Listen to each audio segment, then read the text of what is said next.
A rainy Tuesday morning mga ka-forever. It's a beautiful day kahit na umuulan. Kaya don't let it go away. Huwag kalimutang i-check ang weather at magbaon ng kaalaman tungkol sa science and technology. Ako po si Jel Miranda, ang inyong ka-online at ka-forever.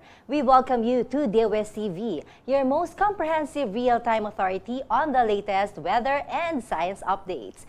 Remember that folks, it's DOS TV, reporting live from Pag-asa Weather and Flood Forecasting Center. Ang DOS TV ay mapapanood ninyo Mondays to Fridays alas 11 ng umaga. And for today's episode, alamin ang makulay na hibla ng kultura at tradisyon ng paggawa ng tela sa aming documentary. Abangan yan maya-maya lang, kaya tutok lang dito sa DOS TV. And to get things rolling, alamin na ang lagay ng panahon para sa araw na ito. Heto ng ating Pag-asa correspondent, Mr. Benison Estareja para sa ating ulat panahon.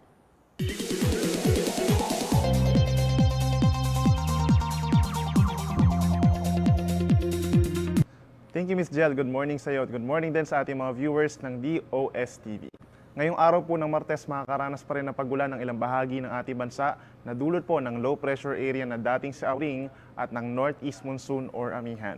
Kanina pong alas 4 ng umaga ay namata ng low pressure area 195 kilometers kanluran ng Dumaguete City, Negros Oriental. At sa ngayon po ay mababa pa rin ang chance na ito mag-intensify or malusaw. Maaari po itong manatili bilang isang low pressure area within the next 24 hours. Sa ngayon po makakaranas sa mga pagulan ng malaking bahagi ng Visayas and Southern Luzon, habang northeast monsoon naman or amihan ang siyang nakakaapekto sa mga kababayan natin sa Northern and Central Luzon.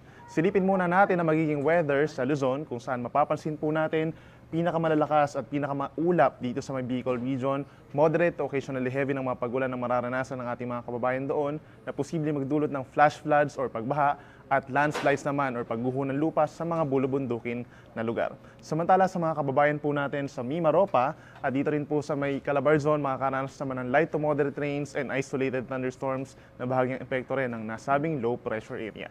Sa mga kababayan naman po natin sa Northern and Central Luzon, more or less bahagyang maulap hanggang sa maulap na kalangitan ng mararanasan at meron pa rin tsansa ng mga mahihinang pag-ulan. Sa mga kababayan po natin sa Eastern Visayas, pagdating sa Visayas and Mindanao, pinakamakaranas sila ng malalakas sa pag-ulan na posible rin magdulot ng flash floods or landslides, habang sa natitirang bahagi ng Visayas, particularly Central and Western Visayas and Negros provinces, asahan ng light to moderate rains and isolated thunderstorms. And finally, sa mga kababayan po natin sa Mindanao, mag-i-improve na po yung weather doon at asahan for the next 24 hours ang bahagyang maulap hanggang sa kung minsan ay maulap na kalangitan at pasapit po ng tanghali ay magiging medyo mainit lamang. Posible pa rin ang mga pulupulong pagulan or pagkidlat, pagkulog. Ngayon po, silipin naman natin ang magiging weather and temperature sa mga susunod na araw sa mga key metros ng ating bansa. Sa Metro Manila, asahan pa rin po ang maaliwalas at magandang panahon for the next 3 days at makakaranas pa rin ng mga minsang may hinang pag-ulan. Temperatura natin ngayong araw, 23 hanggang 31 degrees Celsius. Posible naman 22 hanggang 31 degrees Celsius sa araw ng Miyerkules at Huwebes. Sa mga nagbabakasyon naman po sa Baguio City, asahan pa rin ang malamig na temperatura. Bunsod pa rin po ng amihan or northeast monsoon. Magiging maulap pagsapit po ng bukas at sa Makalawa at asahan po ang temperatura ngayong araw 14 hanggang 23 degrees Celsius at maaari namang umabot bukas 12 degrees ang minimum temperature at 13 degrees naman pagsapit ng Huwebes. Sa mga kababayan po natin sa Metro Cebu, asahan din po magiging maulap ngayon at bukas at asahan ng temperatura mula 24 at 25 degrees Celsius respectively na minimum temperature at maaari lamang umabot ng 29 degrees ang maximum temperature. Pagsapit ng Huwebes, magiging maganda na po ang panahon doon in general at posible pa rin ang mga pulupulong pagkidlat, pagkulog. Temperatura natin 25 hanggang 30 degrees Celsius. And finally, sa mga kababayan po natin sa Metro Davao, asahan na po ang improved weather ngayon, bukas at sa Makalawa.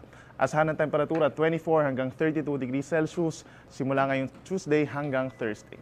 Meron pa rin po tayong gale warning sa ngayon dahil po sa amihan naman or northeast monsoon at ito sa mga kababayan po natin sa extreme northern Luzon. Kabilang na ang baybayin ng Batanes and Calayan at sa northern coast ng Ilocos Norte at ng Cagayan. Bawal muna na pumalakad doon ang mga kababayan natin na mangingisda at maging yung may maliliit na sasakyang pandagat.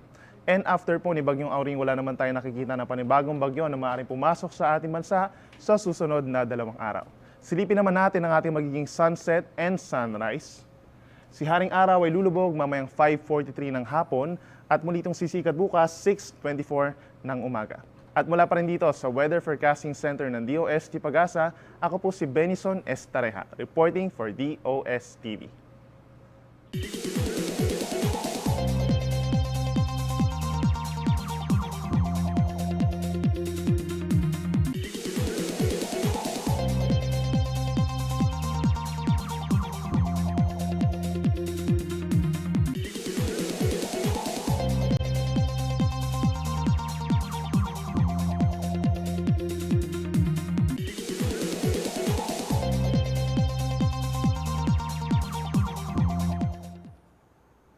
And for exclusive content na dito nyo lang sa DOST TV makikita, here's Mr. Elmer Caringal for our flood and water level advisory. Maraming salamat Ms. Jel at magandang umaga sa iyo at sa viewers ng DOST TV. Dam update po tayo dito sa mga minomonitor nating major dam dito sa Luzon area as of 6 a.m. today. Una, yung Angat Dam, ang present elevation niya is 214.27. Meron siyang 2.27 above the normal high na 212. Subalit, continuous po yung pagbaba niya. Ang elevation niya po kahapon is 214.40. Meron siyang bagyang pagbaba na halos 0.13 meters. Asahan natin sa mga sunod na araw, continuous pa rin yung pagbaba niya.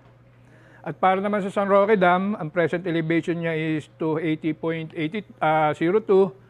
Galing siya sa 280.03 kahapon at meron siyang halos bahagyang pagbaba na 0.01 meters at asahan natin continuous pa rin yung pagbaba niya. At para naman sa Pantabangan Dam, ang present elevation niya is 205.75. Galing siya sa 205.84 kahapon, meron siyang bahagyang pagbaba na halos 0.09 meters. Malayo pa rin siya dahil sa tinatawag nating normal high na 221. Meron siyang halos 15.25 meters para ma-reach niya yung normal high. At para naman sa Magat Dam, ang present elevation niya is 192.76. Galing siya sa 192.82 kahapon at meron siyang halos 0.24 meters para ma-reach niya yung normal high na 193. At para naman doon sa mga minomonitor nating major river basin like yung Pampanga, Agno, Bicol, Cagayan at saka ito nga pong Pasig, Marikina, wala na po tayong issuance or wala po tayong ini-issue bagay po dun sa posibleng pagtaas ng mga river basin.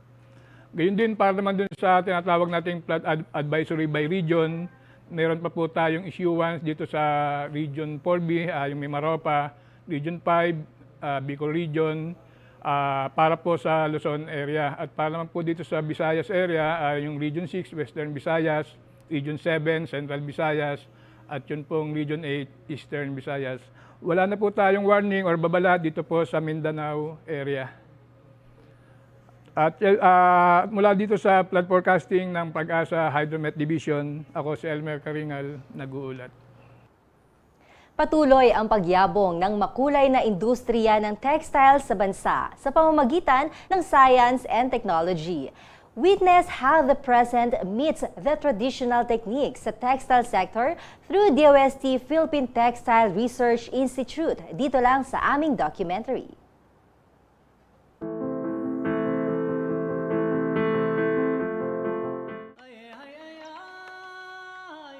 Sa kataas-taasan ng bundok ng Cordillera, isang sinaunang kaugalian, tagos sa mata ng sibilisasyon ang nag-aagaw buhay sa panahon ng modernisasyon. Isang matandang tradisyon na pilit sumasabay sa ikot ng makabagong panahon. Isang maalamat na sining na ipinamana mula sa matatandang kababaihan, pababa sa mga nakababata na maaaring maglaho dahil sa kakulangan ng interes upang pag-aralan. Ito ang kwento na ipinagtagpi-tagpi mula sa kalat-kalat na kasaysayan. Itinahi ng maayos mula sa hibla ng nakaraan upang unti-unting masilayan at mapaliwanag ang kinabukasan ng tradisyonal na sining ng paghahabi. Ito ang kwento sa paghahanap ng mga maghahabi ng Cordillera. Ang Pilipinas ay isang arkipelago o kumpol-kumpol na isla na pinaliligiran ng malaking katawan ng tubig. At bago pa man masakop ng Kastila ang Pilipinas, ito ay isang abalang pulo sa pakikipagpalitan ng merkado sa iba't ibang bansa. Dahil dyan, maraming impluensya ang pinaguhugutan ng mga katutubong Pilipino ang kanilang kultura. Ang paghahabi ay isa sa mga ebidensya nito. Sa paghahanap sa mga tagapagmana ng lumang paraan ng paghahabi, inakyat namin ang mahabang daanan ng Cordillera at inumpisahan namin ang paghahanap sa isa sa mga kilalang munisipalidad sa Mountain Province, kung saan ang komersyo ng paghahabi ay isa sa mga pinakaimportanteng parte ng paghatak ng turista. The idea with Telenation is we have to pull everybody together. We want to invoke and inspire and encourage everybody within the Philippine community. Tara naman, let's take a look at our own tela. Paano ba natin ito mapapalagana? Paano ba natin ito magagamit? Tulungan nyo kami. Kung di nyo type, ano yung type nyo? So mag-usap tayo. So yun yung whole idea behind Telenation. Sagada, isa sa mga pinakamabilis na sumusulong na munisipalidad sa Cordillera dahil sa mga turista na dumadayo dito para sa magagandang tanawin na likas dito. At dito sa Sagada, hindi naiiba ang tinatahak na paraan ng industriya ng paghahabi. Upang mas maintindihan ang lagay ng paghahabi sa Sagada, sinadya namin ang isa sa mga pinakakilalang bahay-habihan sa Sagada, ang Sagada Weavers, upang makausap pa ang may-ari na si Ezra Aranduque na siyang magbibigay kulay sa aming pagsusuri.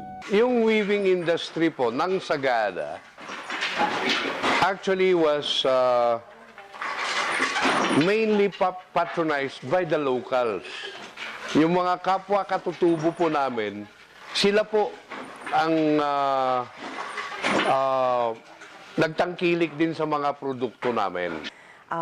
We always talk in the context of our two hands. We have the left hand and we have the right hand, right?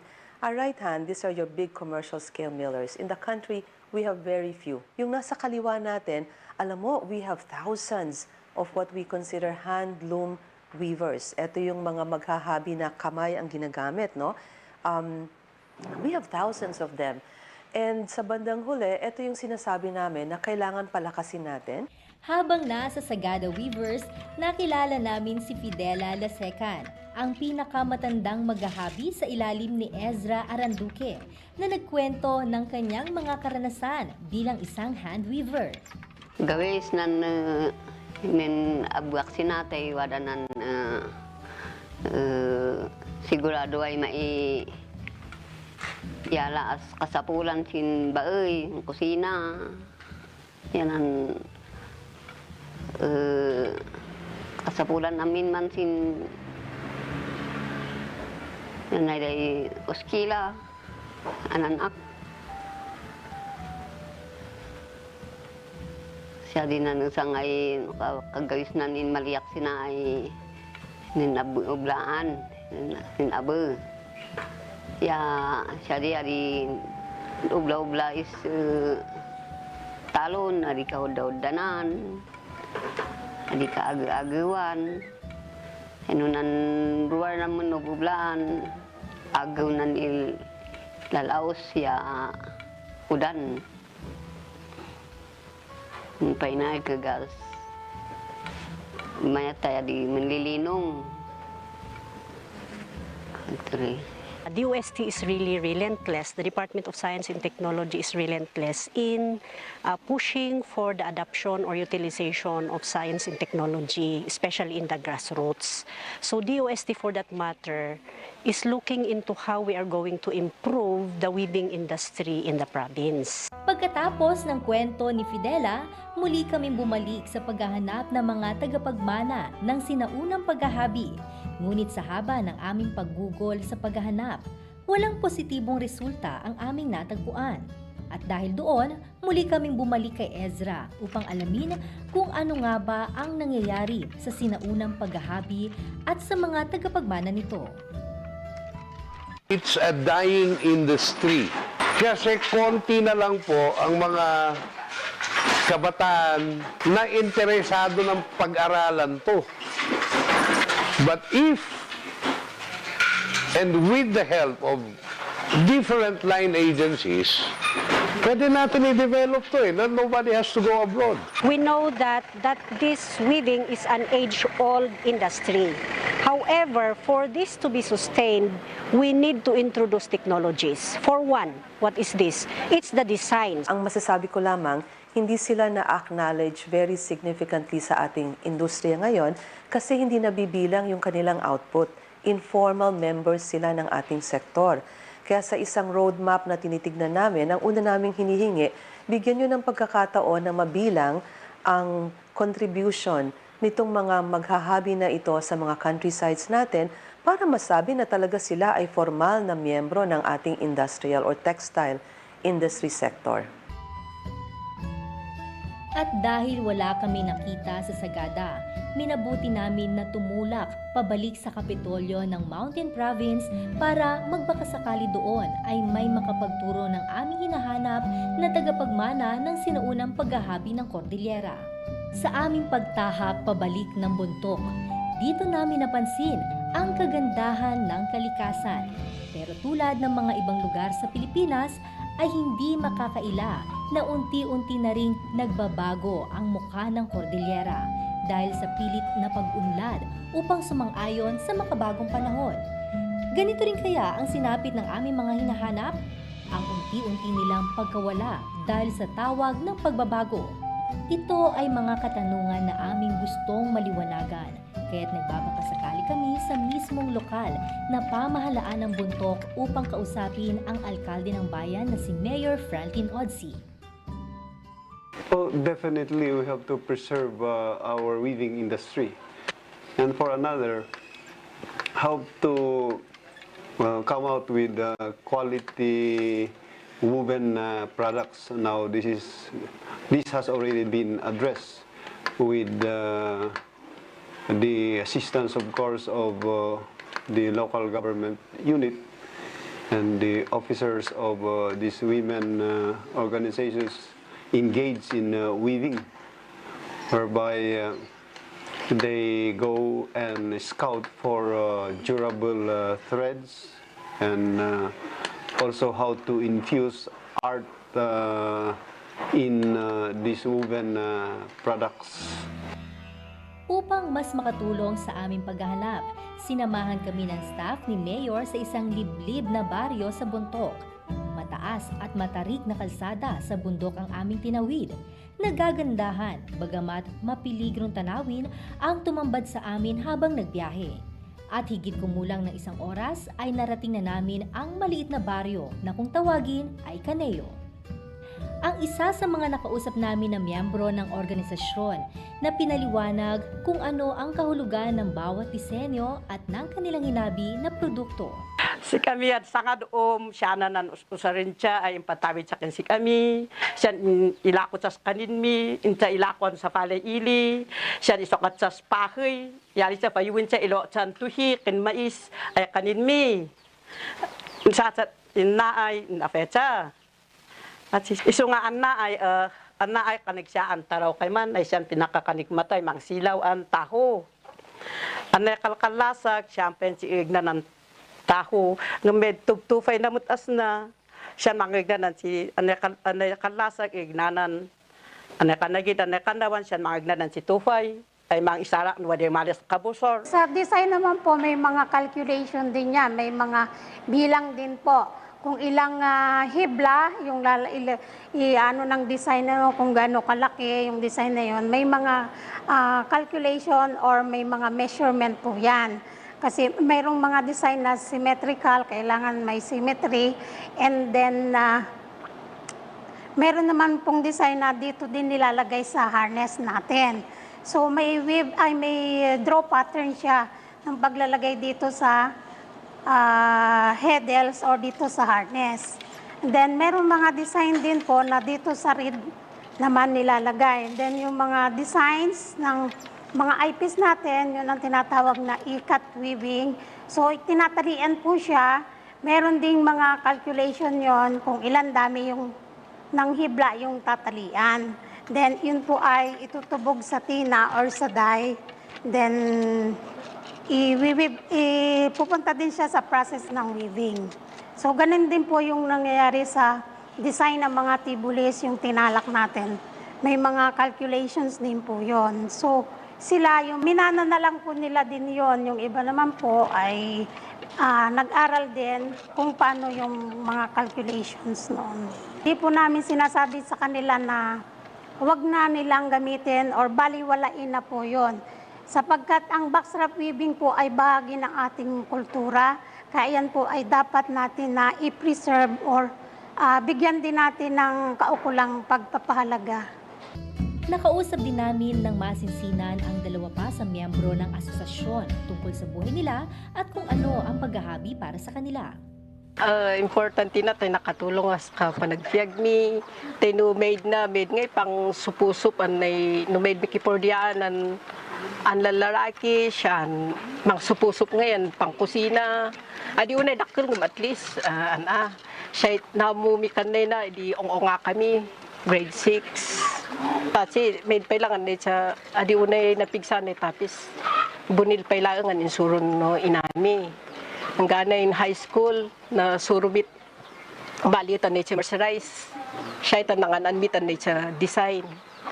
Kag ngay achi giddan ay nasuro.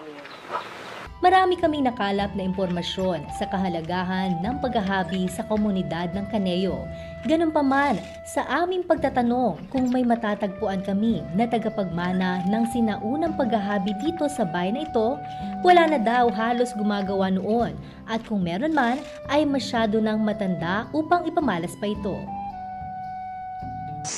While we maintain the uniqueness of the designs of each weaving industry in the province, because marami yan, we also would like to harness their skills. We also would like to harness their competency by improving their productivity. So we are introducing technologies. What are these technologies? It's the improvement of their operations by providing equipment. So for backstrap, that's the age-old technology that we have here in the province. We can only weave as wide as 12 inches. But for the technology that we are introducing, we can weave as wide as 40 inches. So just imagine it's more than 300% increase in the width. The length also, there's limitation for backstrap.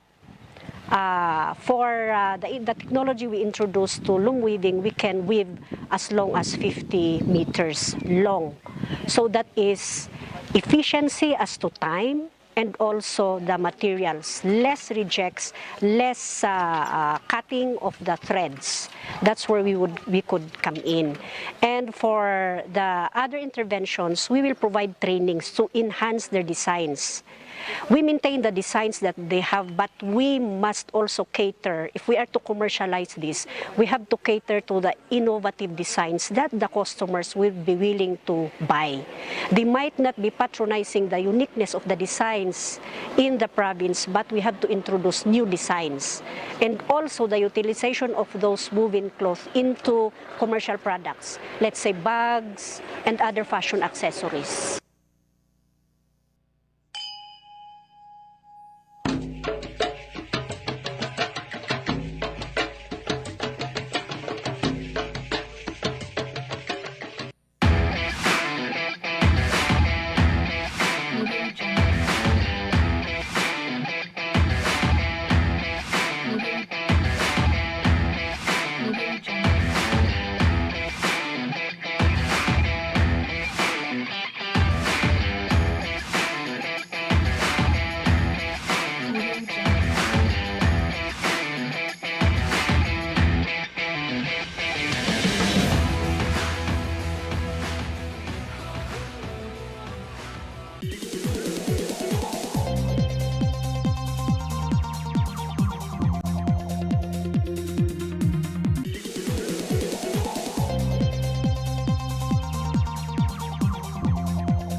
Gaano man ka-progresibo ang isang bansa, dapat isaisip pa rin na dapat alagaan at huwag baliwalain ang kultura at tradisyon nito. Dahil ang hibla ng ating tradisyon ay hibla ng pagkatao ng bawat Pilipino. At salamat sa DOST dahil nananatiling buhay ang ating kultura sa pamamagitan ng science and technology. Dahil ang science para sa lahat, mapabata, mapamatanda, walang pinipiling panahon, walang pinipiling oras.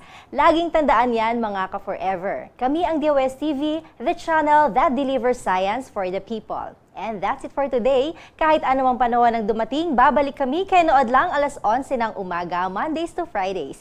You can visit our webpage at www.dostv.ph and subscribe to our YouTube channel, www.dostv.ph/YouTube, or follow our Twitter and Instagram page, DOSTVPH, and like our Facebook page, facebook.com/DOSTVPH. Kaya click na at mag-login para lagi tayo magkasama. Dahil weather lang ang laging nandyan, tag-araw man o tag-ulan, hindi nang iiwan kahit sino ka man. Kami ang DOS TV na laging nandyan. May bagyo man, kulog o kidlat, hindi namin kayo iiwan. Dahil laging tandaan, weather is forever.